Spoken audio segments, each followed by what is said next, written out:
आज आलो आहे आपण शहापूरच्या फॉरेस्ट डॉक्युमेंट चेकिंगच्या ठिकाणी. तर तिथं असा एंट्रन्स आहे, स्टार्टिंगच पहिला गेट. इथं जाऊन आपल्याला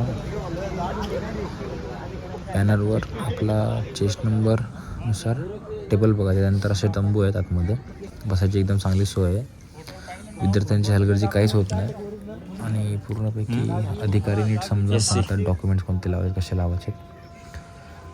अच्छा, आजूबाजूला असा एन्व्हायरमेंट आहे एकदम छान. माझं डॉक्युमेंट सकाळी 8 वाजता होतं. टेबल नंबर 1, 2, 3 अशा चेअर्स असतात.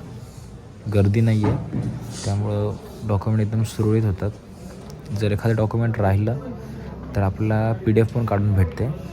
आणि समोर हे जे तंबू लावले ते टेबल नंबर 1 ते 10 पर्यंत आहेत. सर्व प्रोसेस झाल्यानंतर पण बाहेर निघतो याच रोडने.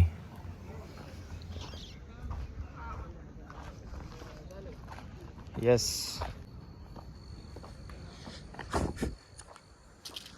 इथे सर्व टेबल आहेत या साईडला. इथून बाहेर जायचा रस्ता. या साईडला टेंट्स आहेत त्यांचे जे प्रशिक्षणाचे.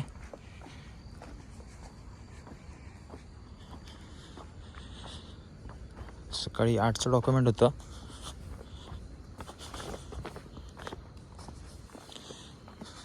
एक 8:30 मिनिट, 20 मिनटामध्ये डॉक्युमेंट कंप्लीट होऊन बाहेर. प्रोसेस एकदम भारी आहे, म्हणजे एकदम शांततेत, एकदम कोऑपरेटिव्ह आणि पूर्ण प्रोसेसमध्ये तुम्हाला काहीच त्रास होणार नाही अशी सोय केली आहे. एखादा डॉक्युमेंट जर राहिला ते प्रिंट काढून भेटते, फक्त PDF असली पाहिजे. आणि त्याच्यानंतर होते आपली हाईट, चेस्ट आणि वजन. ते क्वालिफाय झाल्यानंतर तुम्हाला आउटपास भेटतो आणि मग तुम्ही बाहेर जाता. हे एक्झिट डोर, इथून जायचं बाहेर आणि समोरून लेफ्ट येतो, तिथून आतमध्ये जायचं एंट्रन्सला.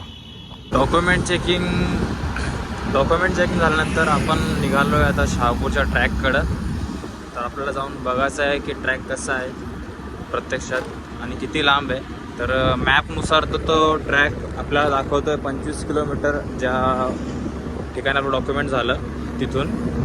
तर पुढे आपण आता स्ट्रेट हायवेने शहापूरच्या पुढे जाणार आहे, तानसा डॅमच्या इकडे. तिकडे आपल्याला जो ट्रॅक आहे तो प्रॉपर त्याच ठिकाणी आहे का दिसेल. तर आपण व्हिडिओ कंटिन्यू करूया.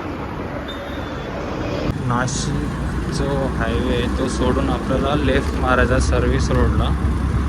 तिथून आपण आता पुढे चाललो तानसा रिव्हर साईडचा लेफ्ट साईडचा रोड. आपल्याला पुढे लेफ्ट टर्न लेफ्ट ऑन वादा शहापूर रोड.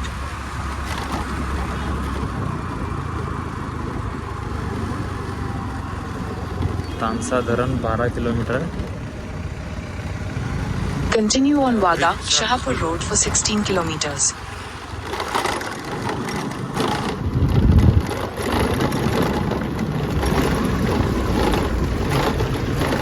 आता आलो इथं आडगाव स्टेशनच्या बाहेर.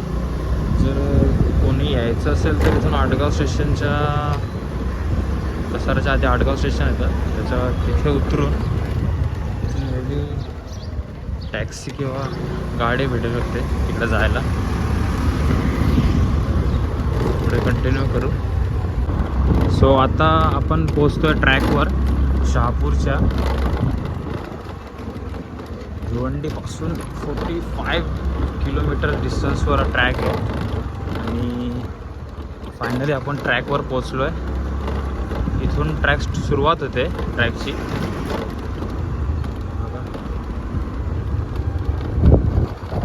0 स्टार्टिंग पॉईंट.